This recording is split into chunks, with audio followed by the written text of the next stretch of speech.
ಶ್ರದ್ಧಾತ್ರಿಯ ವಿಭಾಗ ಯೋಗದಲ್ಲಿ ಹೇಳ್ತಾನೆ ಶ್ರೀಕೃಷ್ಣ, ಅನುದ್ವೇಗಕರಂ ವಾಕ್ಯಂ ಸುಖಂ ಪ್ರಿಯಂ ಹಿತಂ ಚ ಸ್ವಾಧ್ಯಾಯ ಅಭ್ಯಾಸನಂ ಚೈವ ವಾಂಗ್ಮಯಂ ತಪ ಉಚ್ಯತೆ.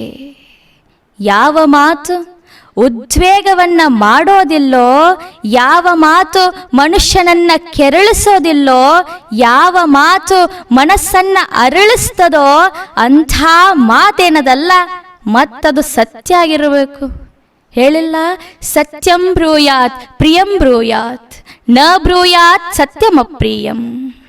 ಆಡುವ ಮಾತು ಸತ್ಯವಿರಬೇಕು, ಪ್ರಿಯವಾಗಿರಬೇಕು, ಹಿತವಾಗಿರಬೇಕು, ಮುಂದಿದ್ದವನಿಗೆ ತಿಳಿಯು ಹಂಗಿರಬೇಕು. ಹಂಗಿತ್ತು ಅಂದರೆ ಅದು ಮಾತಲ್ಲ, ಆಡುವ ಮಾತು ಮಾತಲ್ಲ, ಅದು ವಾಚಿಕ ತಪಸ್ಸಾಗ್ತದದು. ಇದು ಮಾತಿನ ಶಕ್ತಿ. Every word has its own frequency. ಪ್ರತಿಯೊಂದು ಮಾತು ತನ್ನದೇ ಆದಂಥ ತರಂಗಗಳನ್ನು ಬಿಡುಗಡೆ ಮಾಡ್ತಾ ಇರ್ತದೆ. ನಾವೆಲ್ಲ ಕೇಳುತ್ತೇವೆ, ಪಂಚಾಕ್ಷರಿ ಷಡಾಕ್ಷರಿ ಮಂತ್ರಗಳನ್ನು ಕೇಳುತ್ತೇವೆ. ಸುಮ್ಮನೆ ಓಂ ಅಂತ ಅನ್ರಿ, ನಿಮ್ಮ ದೇಹದೊಳಗೆ ಏನು ಫ್ರೀಕ್ವೆನ್ಸಿಗಳ ಉದ್ಭವ ಆಗ್ತವೋ, ಏನು ನೀವು ಅನುಭವಿಸ್ತೀರೋ ಅದು ಹೇಗೆ ಧನಾತ್ಮಕವಾಗಿ ಇರ್ತದೋ, ಮತ್ತೆ ಒಳ್ಳೆಯ ಶಬ್ದದಿಂದ ಒಳ್ಳೆಯ ಧನಾತ್ಮಕ ತರಂಗಗಳು ಉಂಟಾಗ್ಯಾವಂದ್ರೆ ಕೆಟ್ಟ ಶಬ್ದದಿಂದ ಕೆಟ್ಟ ತರಂಗಗಳು ಉಂಟಾಗೋದಿಲ್ಲೇನು? ಯಾವಾಗ ಕೆಟ್ಟ ಶಬ್ದಗಳನ್ನು ಕೆಟ್ಟ ಮಾತುಗಳನ್ನು ಆಡ್ತಾ ಆಡ್ತಾ ಮನುಷ್ಯ ಹೋಗ್ತಾನೋ, ಅಸತ್ಯವನ್ನು ನುಡಿತಾ ಹೋಗ್ತಾನೋ, ಆತನ ನಾಲಿಗೆ ಶಕ್ತಿಹೀನ ಆಗ್ತದ. ಸುಮ್ಮನೆ ಅಷ್ಟು ದೂರ ವಿಚಾರ ಬಿಡಿ. ಸುಮ್ಮನೆ ನಿಮ್ಮ ಗುಂಪೊಳಗೆ, ಸಂಬಂಧದೊಳಗೆ, ಯಾರೋ ಒಂದು ಸ್ನೇಹಿತರ ಗುಂಪೊಳಗೆ ಒಬ್ಬ ಭಾಳ ಸುಳ್ಳು ಹೇಳ್ತಿದ್ದ ಅಂದರೆ ನಾವು ಅಂಚೇವೆ, ಇರುತಕ್ಕ ಭಾಳ ಚಲೋ ಅವನ ಮಾತು ಕೇಳ್ತೇವೆ, ಅವ ಹೋಗಿಂದ ಅಂಚೇವೆ, ಅವನ ತಲೆ ಹಾಕೋಬೇಡ, ಅವನ್ ಇದ್ದಿದ್ದ ಬರೇ ಸುಳ್ಳೆ ಅಂತೇವೆ. ಹಂಗೆ ದಿನೇ ದಿನೇ ದಿನೇ ಅಸತ್ಯವೇ ನಾಲಿಗೆಯಲ್ಲಿ ನುಲಿದಾಗ, ಅದು ನುಡಿದಾಗ ನಲದಾಗ ನಾಲಿಗೆ ಶಕ್ತಿಹೀನ ಆಗ್ತದ. ಇದು ಮಾತಿನಲ್ಲಿರುವಂಥ ತಾಕತ್. ಮಾತು ಹೇಗಿರಬೇಕು ಅಂದರೆ ಮೌಲ್ಯಯುತವಾಗಿರಬೇಕು.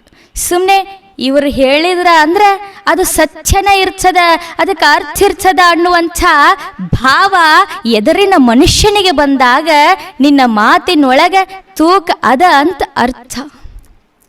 ಈಗ ನಾವು ಶ್ರೀಕೃಷ್ಣ ದೇವರಾಯರನ್ನ ನಾವೆಲ್ಲ ಇತಿಹಾಸದೊಳಗೆ ಓದೇವಿ, ತೆನಾಲಿ ರಾಮರನ್ನ ಕೇಳೇವಿ, ಅವರ ಬುದ್ಧಿ ಚಾತುರ್ಯಗಳನ್ನು ಅನುಭವಿಸಿ ನಕ್ಕೇವಿ, ಅದರ ಒಳಗಿನ ಜ್ಞಾನವನ್ನ ಪಡೆದೇವಿ. ಒಂದು ಸಲ ಸುಮ್ಮನೆ ಮಾತು ಹೇಗೆ ಕೆಲಸ ಮಾಡ್ತದ ಅಂತ ಶ್ರೀಕೃಷ್ಣ ದೇವರಾಯರಿಗೆ ತಮ್ಮ ಮುಂದಿನ ಭವಿಷ್ಯದ ಒಂದಿಷ್ಟು ತಿಳ್ಕೋಬೇಕು ಅನ್ನುವಂಥ ಜಿಜ್ಞಾಸೆ ಉಂಟಾತು. ಊರ ಒಳಗೆ ಯಾರ್ಯಾರು ಪಂಡಿತರಿದ್ರೋ, ಜ್ಯೋತಿಷಿಗಳಿದ್ರೋ ಎಲ್ಲರನ್ನ ಕರೆಸಿದ್ರು. ಎಲ್ಲರೂ ನೋಡಿದ್ರು, ರಾಜರೇ ನಿಮ್ಮ ರಾಜ್ಯ ಇನ್ನಷ್ಟು ಬೆಳೀತದ, ವಿಸ್ತಾರ ಆಗ್ತದ, ಶತ್ರು ಸೈನ್ಯ ನಿರ್ನಾಮ ಆಗಿ ಹೋಗ್ತದ. ಆದ್ರ ಅಂದ್ರು. ಈ ಆದ್ರ ಅನ್ನುವಂಥ ಶಬ್ದ ಬಂತು ಅಂದ್ರೆ ಮೊದಲು ಏನು ಹೊಗಳಿದ್ರಲ್ಲ ಅದೆಲ್ಲ ಹೋಗಿ ಬಿಡಚದ ಅಂತ ಅರ್ಥ.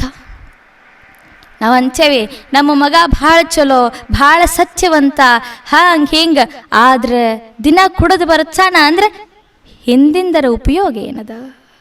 ಹಂಗ ಶ್ರೀಕೃಷ್ಣ ದೇವರಾಯರು ಯಾರ್ಯಾರನ್ನ ಕರೆಸಿದ್ರಲ್ಲ ಅವರೆಲ್ಲ ಅಂತಿದ್ರು, ಹಿಂಗಾಗ್ತದ ಹಂಗಾಗ್ತದ. ಏನು ಆದ್ರ ಅಂತ ಸ್ವಲ್ಪ ಜಬರ್ದಸ್ತ್ ಮಾಡಿ ಕೇಳ್ದ, ಜೋರು ಮಾಡಿ ಕೇಳ್ದ.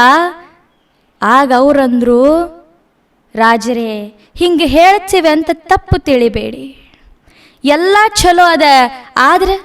ಆದ್ರೆ ನಿಮ್ಮ ಏನು ಸಂಬಂಧಿಕರದಾರಲ್ಲ ಅವರೆಲ್ಲ ನಿಮ್ಮ ಮುಂದೆ ಮರಣ ಆಗಿ ಸತ್ತು ಹೋಗ್ತಾರ ಅಂದ.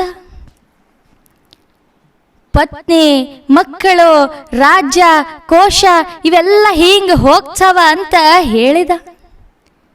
ಮತ್ತೊಬ್ಬನ್ನ ಕರೆಸಿದ್ರು. ಅವನು ಹಂಗ ಹೇಳ್ದ, ಏನೋ 10 ಮಂದಿ ಬಂದಿದ್ರು, ಎಲ್ಲರನ್ನ ಕಾರಾಗೃಹಕ್ಕೆ ಹಾಕ್ದ. ಮತ್ತೊಬ್ಬ ಬಂದ, ಅವನು ಇದೆ ಅಂದ, ಅವನನ್ನು ಕಾರಾಗೃಹಕ್ಕೆ ಹಾಕಿದ್ರು. ಇದನ್ನೆಲ್ಲ ನೋಡ್ತಾ ಇರುವಂತ ತೆನಾಲಿ ರಾಮಕೃಷ್ಣ ಆಚೆ ಬಂದ. 1 ವಾರ ಕಣ್ಮರೆಯಾಗಿ ಹೋದ. ಕೃಷ್ಣದೇವರಾಯರಿಗೆ ಇದನ್ನೆಲ್ಲ ನೋಡಿ ಸ್ವಲ್ಪ ಮನಸ್ಸು ಹೊಯ್ದಾಡಿ ಹೋಗಿತ್ತು.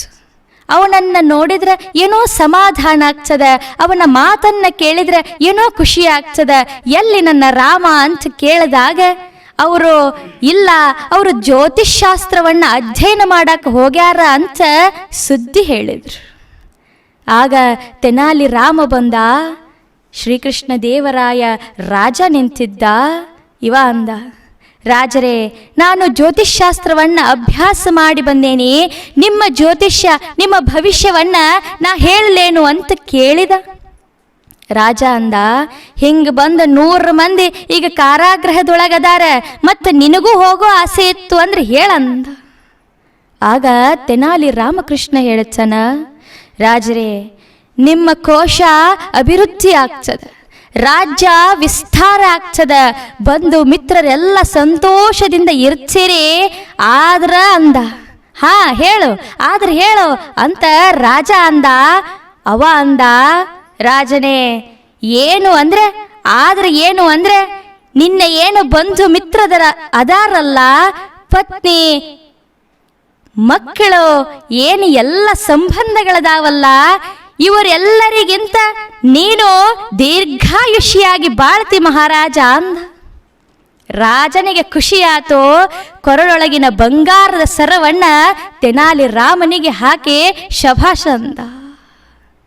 ಇದು ಮಾತಿನ ಜಾಣ್ಮೆ. ಇದು ಇಂಥ ಮಾತು ನಾಲಿಗೆಯಲ್ಲಿ ಬಂದಾಗ ನಾಲಿಗೆ ಶಕ್ತಿಯನ್ನ ಪಡ್ಕೋಚದ.